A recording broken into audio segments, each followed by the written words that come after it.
The reason I really like the S10 because I'm familiar with it. It's a friendly, easy to use, very simple mask. Now, reasons I really think it's worthwhile, especially if you're a UK airsofter, is, it's been in service with the British Army, obviously the Royal Air Force, Navy, etc., armed forces, since the 80s.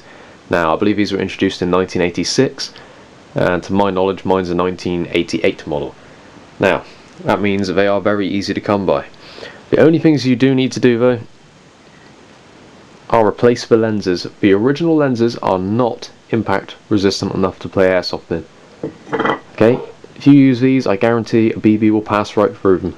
Okay, you will end up with permanent eye damage if you use the regular lenses. Do not do it. Okay, now my mask has got, you will notice, anti-flash lenses. Okay, anti-flash as in, bright flash of light so you don't get blinded. They are outserts, they pop on over the regular lens, alright? That simple. Now, you'll note my lenses are flat. They are not curved to allow for the use of optics, alright? These are made of 2mm Lexan. Now, Lexan 2mm is enough to stop anything. There's a guy I know who does these. He's a very courteous bloke. He's got a really good thing going. He cuts them himself. He can actually, even at a small cost, fit them for you. Now, how they're held in place, simply put, there is a beveled retaining ring around the edge. Okay? If you have a prying tool, you can remove them, or you can pop out the ring and you can replace them and push back the retaining ring with a press. There are various small tutorials available on the internet about how to do that. And when you've got yourself some flash lenses, what you can do is you can just grab them like that, like so, push around the outside till you hear a click. There we go. And that's it. It's literally that easy to fit flash lenses. Flash lenses, the anti-flashes, these cost about 30 quid.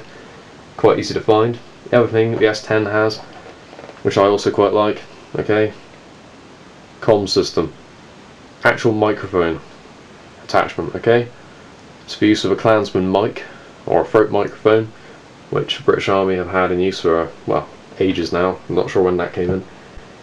If you want to see when yours was made, there's a stamp on the side, Avon, and it'll say the year of manufacture just there, okay?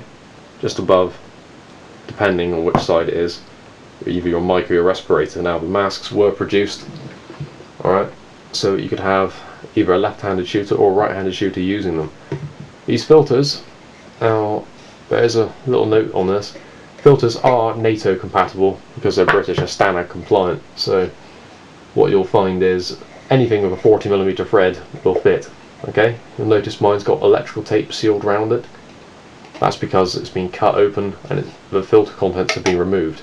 The active carbon in this is a carcinogen. It is carcinogenic. It will cause cancer. The chemicals inside of this filter are not something you want to have in open cuts, for instance. They're not something you want to ingest. They're something you want to put in the bin.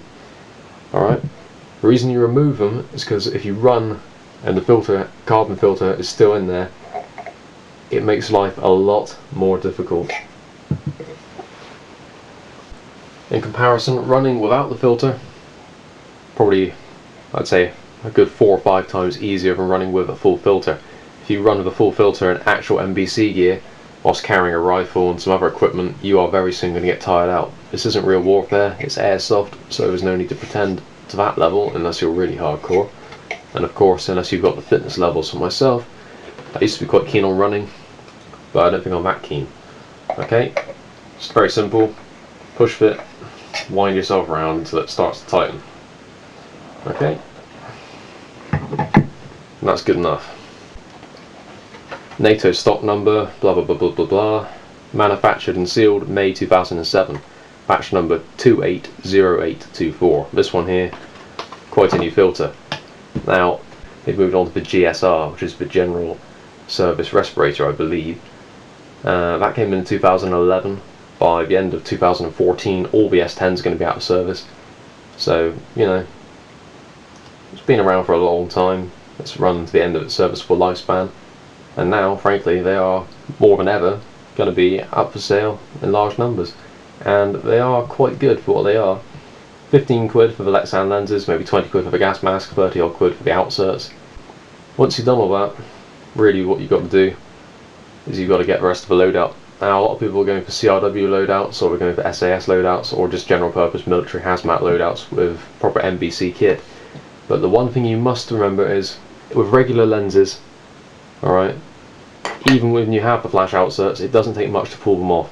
Alright, so it's better safe than sorry. If a gun barrel hooks around the corner and gets you at point blank, even the anti-flash lenses will break. They are about 3mm lenses in terms of thickness, and they are polycarbonate. But they are not as tough as 2mm Lexan. Now I will put in the description of this video the actual link to the bloke who does them. He's a really nice guy. He'll actually write you out thanks for buying, etc. He's sincere about it as well. He does good business, and he'll cut them properly, and I think even at a small charge, if you're struggling, he'll actually have them fitted for you. I know of him, I know him. He's a reasonable guy, I have to say. His prices are good for what he's giving you. What he's giving you protection for your eyes. Now you only get one set of eyes, and I think if you're going to use a gas mask, especially if it's an S10 respirator, the lenses he is actually supplying on eBay are invaluable. And I'm also now going to put up a little picture of what I look like in my respirator.